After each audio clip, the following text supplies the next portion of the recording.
Magandang araw mga kapantasya. Itago niyo na lamang po ako sa pangalang Pepsi. Isang babaeng taga-probinsya. Nais ko lamang pong ibahagi sa inyo ang kwento naming tatlo ng aking asawa at ng kanyang nakababatang kapatid na nooy nakitira sa amin.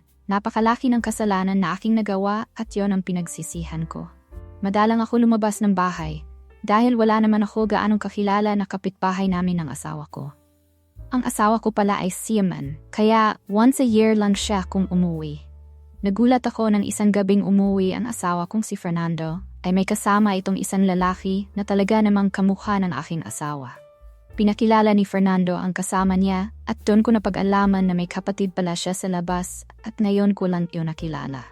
Sinabi ng asawa ko na makikitira ito sa amin. Ayos lang naman sa akin at wala namang problema. 5 taon na kaming kasal ni Fernando. Isang beses sa isang taon lang kung umuwi. Itago niyo na lamang po ang pangalan ng kanyang kapatid sa pangalang Ivan. Tinitigan ko ang kapatid niya at talaga namang nakakaakit ang labi nito. Siguro marami nang nakahalik dyan, yan ang unang pumasok sa isipan ko. Makaraan ng 1 linggo ay bumalik na si Fernando sa barko. Matagal-tagal na naman kaming hindi magkakasama. Nag-aaral pala ng kolehiyo ang kapatid nito na si Ivan at architecture ang kinuha niyang kurso. Isang umaga, naligo ako at nalimutan ko ang aking tuwalya sa sala, kaya naman tinawag ko siya para humingi ng tulong. Ivan, pwede mo bang ng tuwalya para sa akin? Mapang-akit na boses ang inilabas ko sa aking bibig. Nailan siyang tumango sa akin.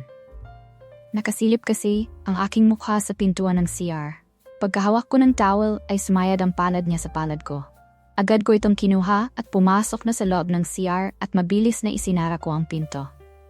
Hindi maaring makaramdam ako ng kakaiba dahil may asawa ako, yan ang bulong ko sa aking sarili.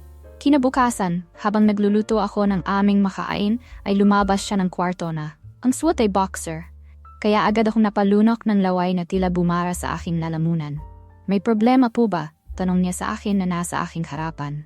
Hindi ko napansin ang kanyang paglapit dahil sa iba nakatuwa ng mata ko. Nakatuwa nito doon sa kanyang bukol sa ibaba. Tila nahihirapan akong magpigil kaya gumawa ako ng paraan para siya mismo ang lumapit sa akin. Isang gabi nung lumabas, akong nakasuot ng sando na hanggang legs ko lang. Naka-underwear lang ako at nakita ko siyang nakaupo na sa sala na nanonood ng TV, kaya naman naupo ako sa kanyang tabi. Anong pagkain natin? Mahinhin na tanong ko sa kanya. Hindi siya agad nakasagot nang makita niya. Ang suot ko, halata sa mga mata niya ang nagbabagang tingin. Ate, bakit nakasuot ka ng ganyan kaikli? Tanong nito sa akin. Mainit kasi, saka tayo lang naman dito, kaya walang masama sa aking suot. Sagot ko sa kanya sa mapang-akit na boses. 2 buwan na kaming magkasama sa isang bubong pero wala pa ring nangyayari sa aming dalawa. Ngunit isang araw dinaanan ko siya sa kanyang kwarto at nakita kong nagsasarili ito. Pero huli na, dahil agad niya akong nakita at kitang-kita ang gulat sa kanyang mukha. Mabilis siyang bumangon at inayos ang suot niyang pang-ibaba at lumapit siya akin. Bigla niya akong siniil ng halik. Hindi ako nanlaban dahil ito ang matagal ko nang gustong mangyari.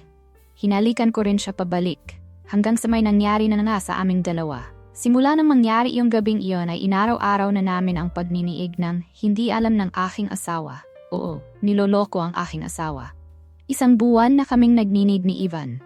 Isang araw bigla ang umuwi ang aking asawa. Dahil nasira raw ang makina ng barko kung saan siya nakadestino. Mabuti na lang at kakatapos lang namin ni Ivan gumawa ng milagro at hindi niya ito inabutan. Kumusta naman kayo dito ng aking kapatid? Tanong niya sa akin. Okay naman kami, di lang kami nagpapansinan. Ipinagluto ko muna ng makain si Fernando dahil alam kong pagod siya sa kanyang biyahe. Pagkatapos kung magluto ay tinawag ko na sila para makakain na. Habang nasa hapagkainan kami ay naisipan kung kapain ng paa ko ang gitna ni Ivan at kita ko ang pagpipigil sa kanyang mukha. Katabi ko ang aking asawa mabuti at hindi siya nakahalata. Matatagalan bago makabalik si Fernando sa barko. Kaya nandito pa rin siya. Sa totoo lang minsan ay nakukonsensya ako sa ginagawa namin ni Ivan. Sa tuwing katabi ko ang asawa ko sa gabi ay si Ivan ang pumapasok sa isip ko. Siguro ay nagkakaroon na ako ng feelings kay Ivan. Nagaya si Fernando na magniig kami, ngunit sinabi kong inaantok na ako. Sa totoo lang nasasaktan ako kasi ito ang unang beses na tinanggihan ko siya. Kaya naman ang ginawa ko ay binawi ko ang aking sinabi at nakipagniig pa rin sa aking asawa. Kaya pagkatapos ay natulog na siya. kaya mabilis akong bumangon at lumabas sa kwarto namin at pinasok si Ivan sa kwarto. Ngunit wala siya doon. Lumabas ako at humanap siya sa labas. Nakita ko siyang nakahiga sa damuhan, kaya tinabihan ko siya. "Anong ginagawa mo dito?" tanong ko. Naisip ko lang magtanan na kaya tayo. Bigla niyang sabi akin. Gustuhin ko man, pero paano na si Fernando? Siniil niya ako ng halik at doon ay gagawa kaming alaala sa damuhan. Mga walang hiya kayo. Agad kaming humiwalay ni Ivan sa isa't isa nang marinig ang boses ni Fernando. Nakakuyom ang kamao nito, halata sa kanyang panga ang labis na pagpipigil na sapakin si Ivan. "Kailan niyo pa ako niloloko?" Naiyak na ito sa labis na galit at lungkot. Kitang-kita ko sa kanyang mga mata ang kagustuhang manapak. Ngunit laking gulat ko na lamang nung tinalikuran niya kami. Sinundan ko si Fernando at humingi ako ng kapatawaran. Umiyak akong nagsosorry sa kanya ng paulit-ulit na nagmamakaawang patawarin, ngunit kahit isang tingin ay di niya ako sinuyapan. Halata kong galit siya. Nag-impake si Fernando ng kanyang mga gamit at aalis na sana, pero pinigilan ko siyang umalis dahil kilala ko siya. Alam ko kung ano ang pinaplano niya. "Pepsi, mahal mo na ba ang kapatid ko?" Naluluhang tanong niya sa akin. "Hindi, ikaw ang mahal ko." Yan ang sagot ko. Tuluyan na siyang umalis at iniwan akong mag-isa. Kailanman ay di na ako nagkaroon pa ng kahit kaunting balita sa kanya. Nagsisisi ako na gumawa ako ng isang bagay na labis kong pinagsisisihan. Namimiss ko ang asawa ko. Kasama ko nga si Ivan, pero ang puso at isip ko ay na kay Fernando, ang lalaking mahal ko. Ang buong akala ko ay may feelings na ako kay Ivan, ngunit dala lang pala ito ng matinding pangangailangan, kaya naloko ko siya. Pero hindi yon sapat na rason para magloko ako. Isang araw, nakasalubong ko si Maribeth, ang kapitbahay namin sa probinsya kung saan kami nagkakilala ni Fernando.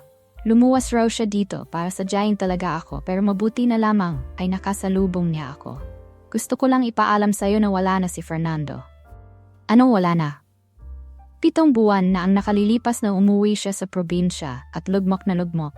Walang nakakaalam sa nangyari, gusto kanilang hanapin. Pero di alam ng pamilya ni Fernando kung saan ka. Araw-araw itong umiiyak at tinatawag ang pangalan mo. Naiyak ako sa mga narinig ko. Ayokong ituloy niyang sasabihin, pero may kung ano sa loob ko na gustong ipapatuloy ang kanyang sinasabi. Nakita na lang nila, nakabitay na sa kisame si Fernando dahil umalis ang kanyang mga kasama sa loob ng bahay at pagbalik nila ito ang kanilang nadatnan at wala na itong kulay sa mukha. Sorry, labis na napahagulgol ako ng dahil sa aking narinig. Kasalanan ko ang lahat kung bakit niya yon sinapit. Napagpasyahan namin ni Ivan na sumama kay Maribeth para puntahan ang puntod ni Fernando. Gustong-gusto kong bumalik sa nakaraan at kung makakabalik ako, hindi ko na sana ginawa ang mga nagawa ko. Hindi ko na sana niloko ang aking asawang walang ibang ginawa, kundi ang mahalin ako at alagaan. Napagalaman ko rin na mas pinili niya ang umalis sa trabaho para makasama ako. Kaya nung araw na umuwi siya, ay ang sinabi niya sa akin na sira ang makina. Pero nalaman ko sa diary niya mismo. Nang makarating kami sa puntod ni Fernando, ay napaluda ko at paulit-ulit na humingi ng tawad sa kanya. Ang larawan na nakangiti siya, ako ang kumuha ng larawan na iyon. Nung araw na nagpunta kami sa puntod ni Fernando, marami akong na-realized na hindi ako deserved mahalin ng kahit na sino.